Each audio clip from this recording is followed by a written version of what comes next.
दो इदारे हमें तबाह कर रहे हैं, IMF और वर्ल्ड इकोनॉमिक फोरम, और ये हमारी हुकूमतें उनकी गुलाम होती हैं। पाकिस्तान ना तो कोई गरीब मुल्क और ना ही इसके पास वसाइल की कोई कमी, लेकिन इसके बावजूद पाकिस्तान के मुसलसल और बतदरीज बिगड़ते हालात इंतहाई तशवीशनाक है। कर्जा लेते हैं बाहर से हुकूमत चलाने के लिए, और उसके ऊपर अरबों रुपए के, खरबों रुपए के याशियां होती हैं, वो रनिंग कॉस्ट है। कर्जा लिया, खा पी के बराबर कर दिया। ले रहे हैं फौज का नाम, इधर आगे आ जाए। साफ फौज कर रही है, कोई भी ड्यूटी फौज कर रही है, बॉर्डर पे ड्यूटी फौज दे रही है, हर जगह फौज कर रही है। आप फौज के खिलाफ बोल रहे हैं, ये ऐसी बात मत करें, ये मत बोले। कोई भी काम है, सपोर्टर जो सामने आए ना, अपनी अपनी बात रखें। मैं भूखा फौज मारी है, मैं देता हूँ। मैं आपको बता, बरखी रोड पे जाएं, जर्नैलों के मतलब बरखी रोड पे आप जाएं, उनके प्लाजे देखें, उनके प्लाजे। सुन तो ले, एक मिनट तो सुन। हाँ, उनके प्लाजे देखें। आप दोनों को मैं समझा देता हूँ। समझाए मामला क्या। आप थोड़ा पीछे हो जाए, पीछे आप भाई थोड़ा पीछे हो जाओ। 1973 के कानून के मुताबिक एक पार्लिमानी मुल्क ये कहता है कि आप अपने नुमाइंदे खुद सिलेक्ट कर सकते हैं। ऐसे है कि नहीं कर सकते हैं सिलेक्ट? इधर बच्चे बुजुर्ग को भी पता है हमें सिलेक्ट करके कौन हमारे ऊपर आके बैठता है, कौन सिलेक्ट करते हैं। दूसरा, आपने कहा बॉर्डर पे भी आर्मी बैठती है जी, बड़े बड़े अदारों में भी आर्मी बैठती है, हर जगह सर्व करती है। सैलाब आता है आर्मी सर्व करती है, कोई भी एक्सीडेंट हो जाता है सर्व करती है। भाई मैं नौजवान डॉक्टर हूँ, इस वक्त जॉब लेस हूँ, मेरे पास डिग्री है, 60 से 70 लाख प्राइवेट किया हुआ है मैंने, 60 से 70 लाख रुपए मेरी डिग्री पे खर्चा है, और इस वक्त जॉब लेस हूँ। आप बताएं, आप देंगे नौकरी मुझे बताएं। जनरल हॉस्पिटल का हेड कौन है? Retire brigadier. Mughal eye hospital में मैंने हाउस जॉब किया, जनाब रिटायर कर्नल साहब आ गए हैं। आप किसी भी बड़े अदारे का हेड उठा के देख ले, कट नहीं करना आप। ये नहीं करूंगी, ऐसे ही चलेगा, मैं नहीं करती। आए जी, हम कहते हैं पढ़े लिखे नौजवान सियासत इस्तेमाल करेंगे, सियासत में आएंगे तो हमारा मुल्क सुधरेगा। मैं जब ड्यूरिंग डिग्री, मेरे आधे से ज़्यादा दोस्त कहते थे कि हमने MS बाहर करना है और वहाँ पर सेटल होंगे, और मैं दिल बर्दाश्त होता था कि यार आप अपने मुल्क में रह रहे हैं, अपने मुल्क के लिए क्यों नहीं कुछ करना चाहते, क्यों बाहर जाना चाहते हैं? तो अब मेरा दिल टूट गया है, सियासत मैंने शुरू की तो अब ये हालात बन गए अंकल कि हमें छुपना पड़ा। किसकी वजह से? हमारी पाक आर्मी की वजह से। अब एक मिनट रुक जाए। अगर हमें जॉब नहीं ना मिल रही, उसके पीछे भी वो है, हमारे बच्चों का मुस्तकबिल खराब करने वाले वो हैं। वो जान छोड़ेंगे तो हम नौकरी करेंगे ना भाई। रिटायर होने के बाद फिर अदारे पे आकर बैठ जाते हैं। इनके बाप का मुल्क है। हाँ मुझे बताएं, अगर सियासतदान गंदा है, हमारी मीडिया के टॉक शो देख लें, गंदा कौन है जी? सियासतदान गंदा है। एक मिनट, नवाज शरीफ चोर नहीं है भाई। मेरे ये जितने भी लोग खड़े हुए हैं ना, ये देख लें। आप लोग किसी भी चैनल पे बैठ के, आप लोग किसी भी टीवी पे बैठ के, आप लोग फेसबुक पे उठाते हैं और कहते हैं नवाज शरीफ ने चम्मच चोरी कर लिया फलाने। उड़ो यार, आपकी अकल, आपके मुल्क का वजीर आजम तो है ना भाई, उसकी इज्जत तो करो। इमरान खान को यहाँ गिरेबान से पकड़ा गया है और मेरा दिल टूटा है भाई। एक पार्लिमानी लीडर बाप होता है ना इस मुल्क का, उसको आप गिरेबान से घसीट रहे हैं। किस हैसियत से घसीट रहे हैं? अभी तक मुझे बताएं, आपका CPAC का मामला बना था, किधर गए हैं बाजवा साहब? आपका ये जो स्मगलिंग वाला प्रोसेस है, एक मिनट अभी आसम मुनीर साहब सीधा कर रहे हैं। सुने सर, एक मिनट ओए आसम, देखिए लड़ना नहीं है। आसम मुनीर साहब को कहें अपना काम तो करें, मेहरबानी करके सिक्योरिटी वाले मामला तो संभाले, अपना काम सियासतदान देखें। भाई एक मिनट, वजीर खारजा है ना भाई, उन्होंने देखना है, वजीर खारजा ने देखना है बैरून ममालिक के साथ कैसे ताल्लुकात रखना है। हमारे वजीर मुआशियत ने देखना है कि मुआशियत को कैसे संभालना है। आप मुझे बताएं, एक मिनट, इंडिया के आर्मी चीफ का नाम बताएं। इंडिया के आर्मी चीफ का कोई नाम बताए? किसी को भी नहीं आता। हाँ जी, किसी को भी नहीं पता। हमारे आर्मी चीफ का बच्चे को पता। वाई तो हम अपने का जानना है, हम लोगों के पीछे जाना है। हाँ, ये कुछ लोग ऐसे होते हैं जिनको कुछ भी नहीं समझ आते। अभी भी अगर नहीं समझ आ रहे तो आप अपने इन बच्चों की, अच्छा मुझे बताएं डॉक्टर साहब, इन बंदों की सैलरी 36,000 रुपए मुंतकिद। आपकी 36,000 रुपए सैलरी है, मुझे बताएं। आप मेरे साथ फैक्ट्रियां विजिट करें, इधर कायदे-ए-आज़म इंडस्ट्रियल एस्टेट है। अभी तक हमारे AC साहब ना इस बात पे छापे लगा रहे हैं कि बिजली कौन चोरी कर रहा है। और भाई इनसे पूछो बिजली के बिल भर कैसे रहे हैं? 36,000 रुपये बिल आया, बेचारों की 20,000 रुपये सैलरी है, कहाँ से भरेंगे? चोरी नहीं करेंगे तो और क्या करेंगे? ठीक है, आपने अगर छापे मारने हैं तो इंडस्ट्रियल एरिया में जाके छापे मारेंगे। 36,000 से सैलरी कम कौन दे रहा है? आपने सिविल सर्विसेज ज्वाइन की है ना, आप मिडिल क्लास से उठ के हैं, तो भाई मिडिल क्लास जैसा सोचें भी।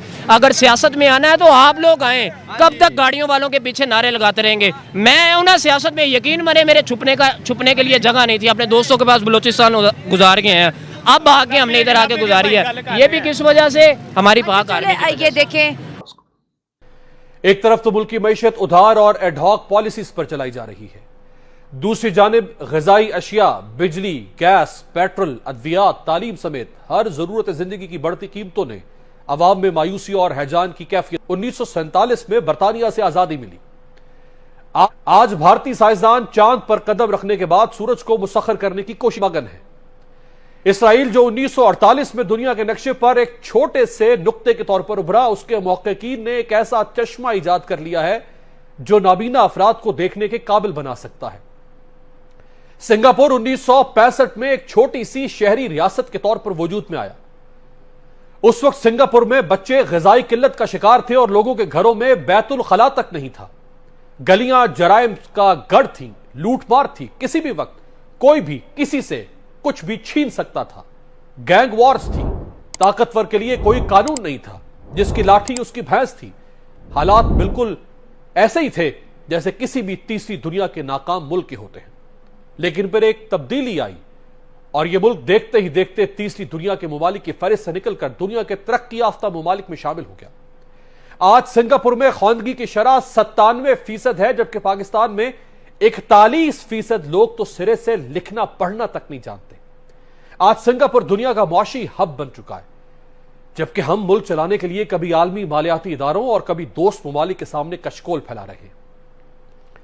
25 करोड़ इंसानों का मुल्क होने के बावजूद हम इक्तसादियात, इजादात और टेक्नोलॉजी की दुनिया में कहीं दिखाई नहीं देते। यहां पर सवाल तो उठता है कि आखिर पाकिस्तान और इन मज़कूरा मुल्कों के हालात में इतना फर्क क्यों है?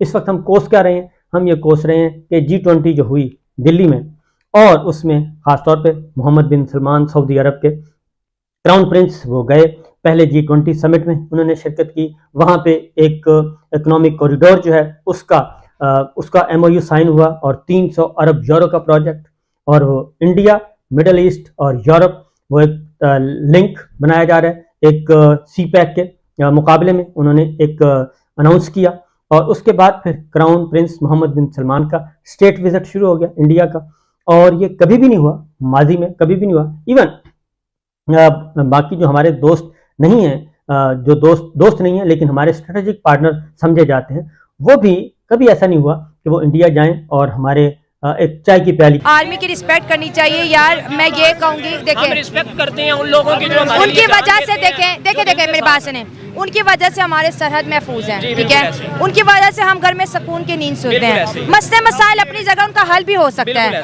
हमें हल की तरफ जाना है, हमें मजीद इंतशार नहीं फैलाना। 9 मई में जो हुआ पूरी दुनिया में हमारा तमाशा बना हमारी वजह से, हम उसको कंडेम्ड करते हैं। ऐसा दोबारा अल्लाह ना करे कभी पाकिस्तान में ऐसा हो। हम सबको ये मुल्क मिला है, तोहफे के तौर पे मिला है, इसको तोहफे के तौर पे आगे बढ़ाओ। तोहफे बड़े कीमती होते हैं, मुल्क बड़ा कीमती है हमारा। आप मुझे बताएं, एक बंदे की अना पे मुल्क खड़ा हुआ, हाँ, अना यही बात है। इलेक्शन अना को देखिए, हमारा मुल्क की सियासतदानों की अना हो या अवाम की अना है या फिर हमारे इंटरनेशनल ताल्लुकात है उसकी अना है, अना को खत्म हो जाना चाहिए। ये कह रहे थे भाई मोएशत हमारे आर्मी चीफ संभाल रहे, आर्मी चीफ से ये पूछें कि सऊदी अरब के वजीर साहब ने मोहम्मद बिन सलमान आए क्यों नहीं पाकिस्तान? मैं ये इसी टॉपिक पे देखे मेरे टॉपिक पे आ जाए। आप देखें ना, इसी मार्केट में अगर कारोबार नहीं है तो कौन पागल आके इन्वेस्ट करेगा भाई? कोई नहीं करेगा। इन्वेस्टमेंट नहीं आ रही तो अपनी मुल्क से इन्वेस्टमेंट बाहर जा रही है। 11 लाख नौजवान गए, हमारा वजीर आज़म कह रहा चले गए तो क्या हुआ?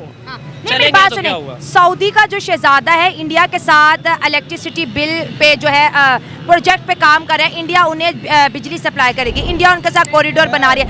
3 दिन के स्टेट विजिट पे और हमारे पाकिस्तान में वो आए ही नहीं। और मैं ना जब इन्होंने मुआहदा किया तो उसकी एक बात सुन रहा था, उसने कहा अगले बेटा खामोश हो जाओ ना।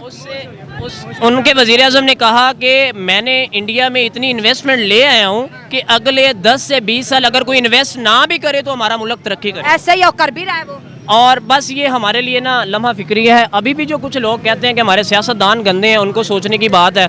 अभी भी टॉक शो हो रहे हैं जी, हर घर से नैब के पैसे निकल रहे हैं। ऐसे ही है, हम बच्चे नहीं हैं भाई, हम बच्चे नहीं, हमें पता है कहाँ से पैसे निकलने चाहिए और कहाँ से नहीं निकल रहे और कहाँ पे छापे पड़ने चाहिए। नैब का चेयरमैन है, उसका भी पता है वो कौन है, और नैब किसके यहाँ छापे लगा रही है ये भी पता है। आप कब तक बेवकूफ़ बनाएंगे और कब तक आवाम बेवकूफ़ बनती रहेगी? जो यहाँ पे खड़े होके गए हैं ना, इधर कुछ एक बंदा हम पाकिस्तानी है, देखें हमें वो बयान नहीं देना जो हमारे पाकिस्तान को जी, कमजोर बिल्कुल, करे। बिल्कुल। हमें जिन्होंने गलतियां की, अगर हम भी वही गलतियां करेंगे, आप भी वही गलतियां करेंगे, मुल्क कौन बचाएगा? गलती सुधारने का टाइम है। बिल्कुल, गलती सब इकट्ठे सुधारने, हों, हाँ। सब इकट्ठे हों और इलेक्शन करवाएं और साफ एंड शफाफ।